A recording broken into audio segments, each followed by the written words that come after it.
오늘 저희에게 주신 말씀은 시편 119편 81절에서 96절 말씀입니다. 시편 119편 81절에서 96절 말씀입니다. 제가 먼저 읽고 그다음에 교독하도록 하겠습니다. 내 영혼이 지치도록 주님의 구원을 사모하며 내 희망을 모두 주님의 말씀에 걸어두었습니다. 주님께서 나를 언제 위로해 주실까 하면서 주님의 말씀을 기다리다가 시력조차 잃었습니다. 내가 비록 연기에 그을린 가죽 부대처럼 되었어도 주님의 율례들만은 잊지 않습니다. 주님의 종이 살 수 있는 날이 이제 얼마 남지 않았습니다.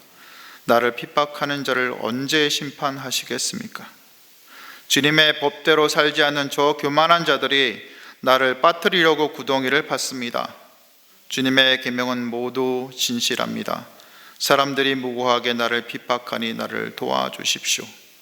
이 세상에서 그들이 나를 거의 다 죽여 놓았지만 주님의 법도를 나는 잊지 않았습니다. 주님의 인자하심으로 나를 살려주십시오. 그러면 주님께서 친히 명하신 증거를 지키겠습니다. 주님의 말씀은 영원히 살아있으며 하늘에 굳건히 자리 잡고 있습니다.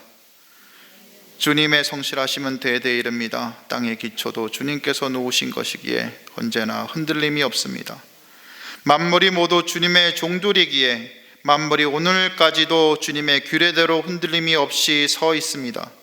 주님의 법을 내 기쁨으로 삼지 아니하였더라면 나는 고난을 이기지 못하고 망하고 말았을 것입니다.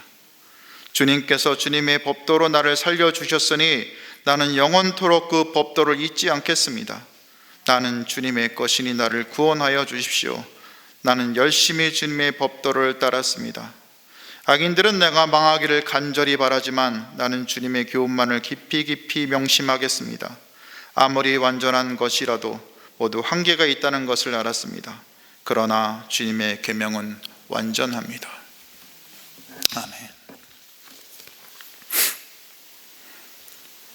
여호와께서 그 사랑하시는 자에게 잠을 주시는 도다라는 성경 구절을 기억하시는지요? 시편 127편 2절에 나오는 이 구절은 원래 우리가 잠을 줄이며 더 살고자 일하는 것이 크게 의미가 없으니 그냥 주님 안에서 평안을 누리고 잠을 자라는 의미였죠. 그런데 저는 이 구절, 성경 구절을 글자 그대로 주님께서 사랑하시는 자에게 잠을 주신다라고 믿기도 합니다. 무슨 말이냐고요? 제가 신도원에 있을 때 새벽 6시만 되면 매일 새벽 기도를 해야 했습니다. 그런데 보통 공부나 과제를 신도원에서 하다 보면 몇 시간 못 자는 것이 허다했죠. 그래서 새벽 기도 시간에 나도 모르게 잠이 들 때가 여러 번 있었습니다. 그런데 이상한 것은 잠을 자고 나면 몸이 깨어난 것은 이해가 되지만 영도 시원한 것을 느낄 때가 많았다는 것이죠. 마치 오랜 기간 기도를 하고 나온 것과 같은 성령의 충만함이 몸과 마음에 시원하게 느껴졌던 것입니다. 저는 이런 경험을 여러 번 했는데요. 이런 경험을 반복하면서 느꼈던 것은 참 하나님께서 우리를 사랑하신다는 것입니다. 마치 아이가 앞에서 칭얼대며 노는 것을 기뻐하는 부모가 아이가 잠을 잤다고 싫어하지 않고 오히려 더 사랑을 깊이 하듯이 우리가 기도를 열심히 하든지 아니면 힘에 겨워서 그 앞에서 잠을 자든지 하나님께서는 그분 앞에 있기를 원하는 우리의 마음을 그 자체대로 사랑하시고 그대로 지극히 사랑해 주신다는 것입니다. 그러니 혹 여러분 중에 몸도 피곤하고 마음도 피곤하여서 지칠 대로 지친 분이 있으시다면 그냥 조용한 곳을 찾아서 주님 앞에서 그냥 쉬시기 바랍니다. 우리는 기도를 굉장히 어렵고 힘들게 여기는 경향이 있는데 그렇지 않다는 것입니다. 기도는 그냥 주님 앞에 머무는 것입니다. 그곳에서 잠을 자든 말을 하든 울기만 하든 주님께서는 그냥 그분의 넉넉한 품에 우리가 쉬게 해 주신다는 것이죠. 이것이 기도의 자리입니다. 지금도 저는 힘들 때면 주님 앞에 쉬러 갑니다.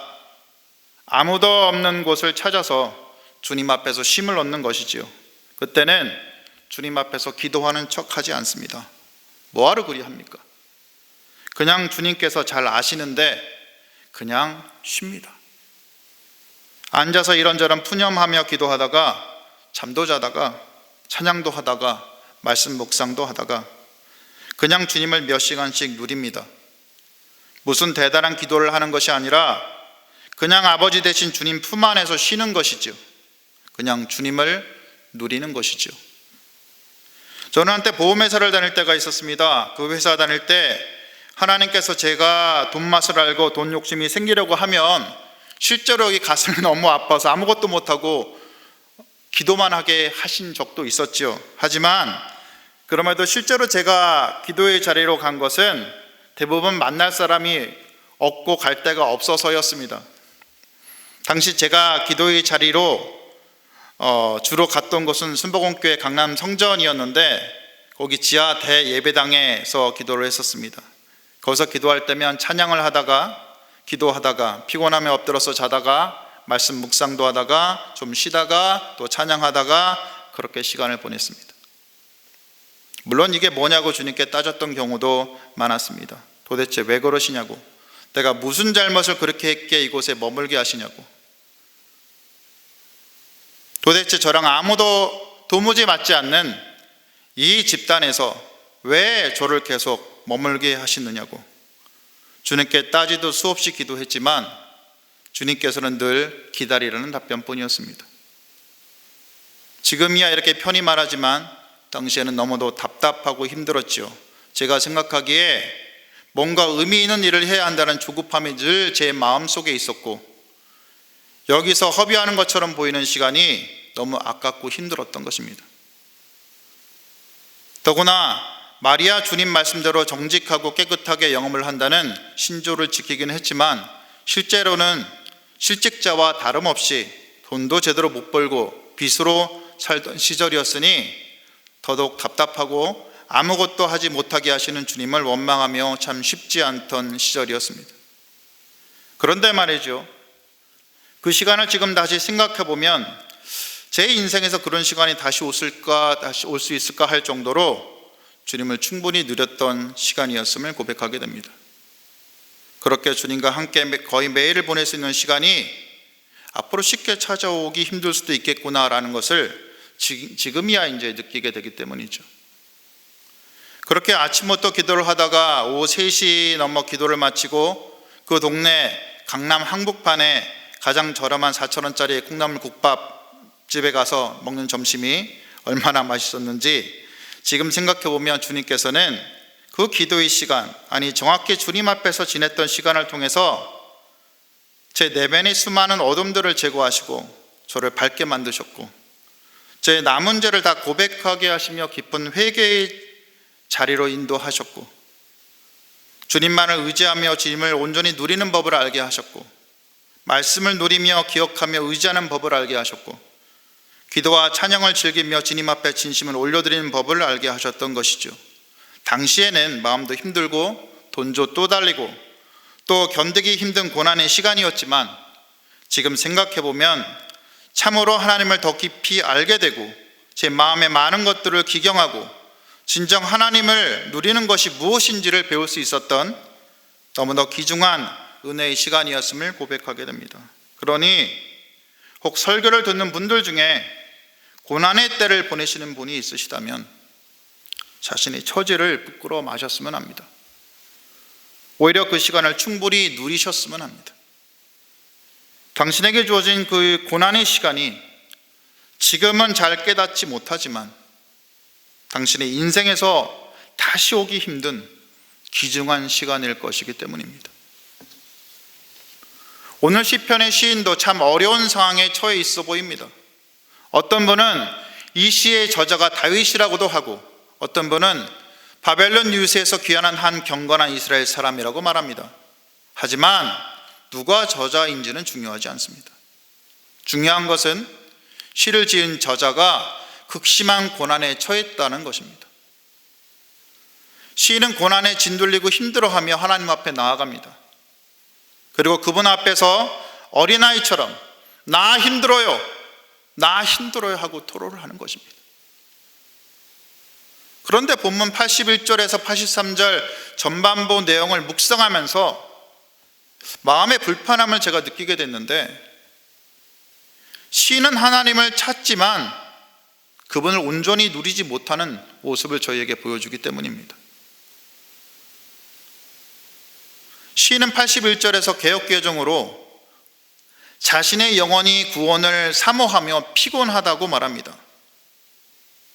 근데 여기서 피곤하다로 번역된 히브리어 칼타는 영어로 페리시입니다. 페리시는 소멸하다는 뜻이죠.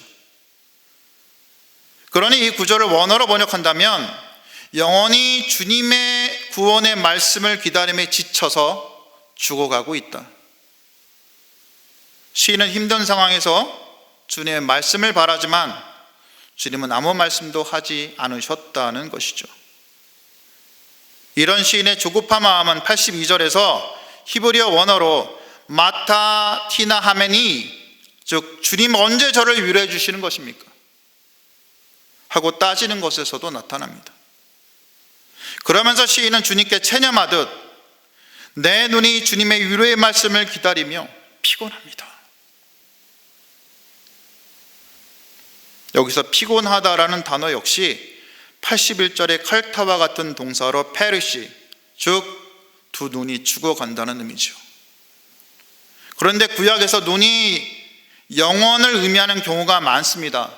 그러니 우리는 여기서 82절이 81절에 나온 영혼이 지쳐서 말라 죽어간다라는 구절을 반복하며 강조하고 있다고 말할 수 있을 것입니다. 시인의 영혼은 죽어가고 있었던 것이죠. 주님의 말씀을 기다리면서 주님, 제가 죽어갑니다, 주님 앞에 토로하고 있었던 것입니다. 시인은 다시 짓눌리고 지친 자신의 마음을 83절에서 연기 속의 가죽 부대 같다라고 표현합니다. 이게 무슨 말이냐면은 뜨거운 불 위에 매달린 가죽 부대가 연기에 그을리고 열기에 쪼그라든 모양을 나타내는 거죠. 그런 것처럼 자신 역시 고난과 대적들의 공격에 모든 힘을 서서히 상실하고 비참하게 죽어가고 있다는 신세인이 주님, 나를 살펴주십시오라고 주님 앞에 기도하는 것입니다. 시인은 다시 주님께 강하게 토로합니다. 주님, 도대체 내가 얼마나 더 살 수 있을 것 같습니까? 언제 그 자들을 심판하시는 것입니까? 주님의 말씀을 무시하는 거만한 자들이 저를 사냥하듯 잡으려고 구덩이를 파는 것을 보지 않으십니까? 그들이 가진 기만을 다하여 저를 잡으려고 하니 주님, 나를 도와주십시오. 그들이 거짓과 술수로 나를 세상에서 거의 멸하다시피 했으니 주님, 주님의 인자하심을 따라 나를 살아나게 해주셔야죠. 주님의 말씀은 모두 신실하지 않습니까? 저는 그 말씀을 따라 살았고 조금도 버리지 않았습니다. 그러니 주님, 오직 주님의 국률하심을 바라는 저를 살게 해주세요.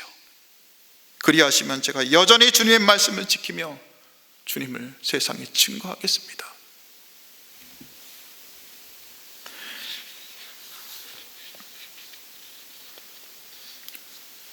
여기서 우리는 시인이 아무런 말씀을 주시지 않는 하나님을 원망하듯 기다리다가 비록 하나님께서 자신에게 위로의 말씀을 주시지 않는 답답한 상황을 겪는 것을 보게 되죠. 그리고 이런 상황 속에서도 마음을 다잡고 주님의 말씀을 의지하며 말씀의 신실함을 고백하는 그런 시인의 모습을 보게 됩니다. 비록 겉으로 보기에는 아무런 길이 보이지 않고 오히려 적들의 기만과 공격이 가득한 상황인데 시인은 오직 주님의 말씀만을 붙드는 것이죠. 여기서 우리가 기억해야 할 것은 위로의 말씀이 없다고 힘들다고 주님께 외치던 시인이 결국 주님의 말씀을 의지하겠다고, 그분의 인자하심을 의지하겠다고 고백하는 심경의 변화가 있게 되었다는 것입니다. 주님 앞에서 모든 것을 내려놓고 토해놓을 때 주님으로 인해 마음의 소망이 굳건히 변하는 경험을 시인은 하게 되는 것이죠. 두려워 말라, 내가 너와 함께함이니라. 놀라지 말라, 나는 내 하나님이 됨이니라. 내가 너를 굳세게 하리라. 참으로 너를 도와주리라. 참으로 나의 의로운 오른손으로 너를 붙들리라. 그가 이 이사야 41장의 말씀을 붙들었을까요? 붙들지 어떤 말씀을 붙들었는지 우리는 잘 모르죠. 하지만 아무렴 어떻습니까? 중요한 것은 그가 말씀을 붙들었다는 것이죠. 그리고 거기서 힘을 얻었다라는 것이죠. 고난으로 영원히 죽어가던 한 인생이 주님 앞에 머무는 것만으로 변화되어서 말씀을 의지하며 소망하는 사람이 되었다는 것입니다. 이것이 주님 앞에 나아가는 사람의 복이고 우리에게 주시는 하나님의 기적이라는 것입니다. 또한 중요한 것은 시인이 구원을 구한 근거가 자신의 의가 아니라는 사실입니다. 본문 88절에서 말하듯이 그가 주님께 구해달라고 호소한 근거가 자신의 의가 아니라 오직 하나님의 인자하심이라는 것이죠. 그러니 우리가 흔히 급히 어려운 상황에 처했을 때 주님께 제가 이런 선한 일을 했잖아요. 그러니 저를 좀 도와주시고 살려주세요 라고 호소하기가 쉽죠. 근데 그러지 말라는 것입니다. 우리의 구원의 근거를 스스로의 행동이나 의의 근거를 두지 말라는 것입니다. 오직 주님께서 인자하셔서 여러분을 사랑하시고 아끼신다는 것을 믿으라는 것입니다. 이것만이 구원의 근거라는 것입니다. 달리 말하면 우리가 지은 죄로 인하여 주님을 피하지 말고 오히려 뻔뻔하게 주님 앞에 나아가라는 것입니다. 물론 회개는 해야죠. 하지만 내가 의롭지 못하다고, 내가 죄를 지었다고 주님 앞에 서지 못한다고 말하는 것은 오히려 모든 것을 긍휼히 여기시고 십자가의 은혜를 베푸신 주님을 모독하는 것이란 말이죠. 그러니 죄를 지어도 아무 의의가 없어도 예수 보혈을 의지하여 주님께 나아가란 말입니다. 아멘이십니까? 네, 아멘. 아멘입니다. 시인은 89절부터 91절에서 하나님께서 말씀으로 하늘과 땅과 만물을 창조하시고 또 지금도 다스리시는 분임을 기억합니다. 말씀으로 만물을 지으시고 다스리시는 분께서 자신에게 구원의 말씀을 기억하게 하셨다라는 것이죠. 그리고 그 말씀으로 천지가 지어져서 현재 그 말씀으로 천지가 운영되는 것처럼 여전히 그 말씀은 자신에게나 온 세상에게나 신실하다는 것이죠. 그러니 그 신실한 말씀을 의지하여 자신이 고난에서 견딜 수 있으며 또한 그 말씀을 의지하여 즐거움을 누릴 수 있다라는 고백을 시인은 하고 있는 것입니다. 여전히 그의 삶엔 고난이 있지만 천지를 지으시고 다스리시는 주님의 말씀이 구원을 약속하고 있으니 내 삶에 아무런 변화가 없더라도 말씀을 의지하여 살아갈 수 있다라는 것이죠. 이것이 시인이 사는 삶인 것입니다. 그리고 또한 우리가 살아가야 될 삶인 것입니다. 우리가 비록 고난에 짓눌려서 아무것도 할 수 없고 아무런 의지도 생기지 않고 내 삶이 마치 빈 강에 던져진 것 같이 여겨지더라도 3000년 전에 라바 미스바티크 메오라고 시인이 96절 오늘에서 외친 것처럼 주님의 말씀이 측량할 수 없이 광대하니 그 사실을 기억하자는 것이죠. 그리고 우리 역시 이 시인의 고백처럼 우리 인생의 고뇌와 고난을 광대한 하나님의 말씀에 따라 해석해야 한다는 것이죠. 비록 우리가 우리 말씀의 의미를 다 알지 못하고 그 구원의 말씀이 당장 내게 이루어지지 않는다고 하더라도 언젠가 주님의 때 주님께서 나를 온전히 다스리신 후에 그 말씀이 신실하게 내 삶에 이루어질 것이라는 것을 믿어야 한다는 것이죠. 그리고 그분의 인자하심과 긍휼하심을 의지하여 지금은 아무것도 보이지 않더라도 이 땅에서 주어진 우리의 삶을 한 발 한 발 걸어가야 한다는 것이죠. 주님의 성실함을 닮은 그 성실함, 인티그리티, 그리고 주님만을 의지하는 단순함, 심플리시티, 이 두 가지를 기억하고 우리의 삶을 살아가며 오직 그분의 말씀을 암흑 같은 우리의 삶의 등불 삼아서 주어진 이 세상의 삶을 살아가자는 말인 것입니다. 그러니 여러분, 비록 아무것도 보이지 않더라도 믿음으로 주님을 의지하며 그분 앞에 나아가서 쉼을 누리며 우리 어려움을 온전히 맡기며 한 발 한 발 자신에게 주어진 삶을 살아내는 여러분이 다 되시기를 주님의 이름으로 축복하며 기도합니다. 기도하시겠습니다. 오늘 말씀을 기억하면서 기도하시겠습니다. 비록 아무것도 보이지 않더라도 믿음으로 주님을 의지하며 그분 앞에 나아가서 쉼을 누리며 우리의 어려움을 온전히 맡기며 한 발 한 발 주어진 삶을 살아내는 여러분이 다 되시기를 기도하시기 바랍니다. 내일 주일 예배를 위해서 기도합니다. 예배 가운데 하나님의 임재가 있도록 주일 말씀을 통하여 성도들의 마음에 회개와 감사와 회복이 있도록 기도하시기 바랍니다.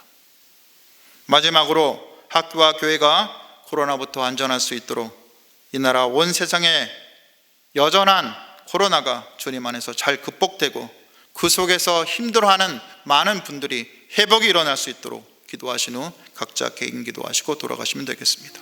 기도하시겠습니다.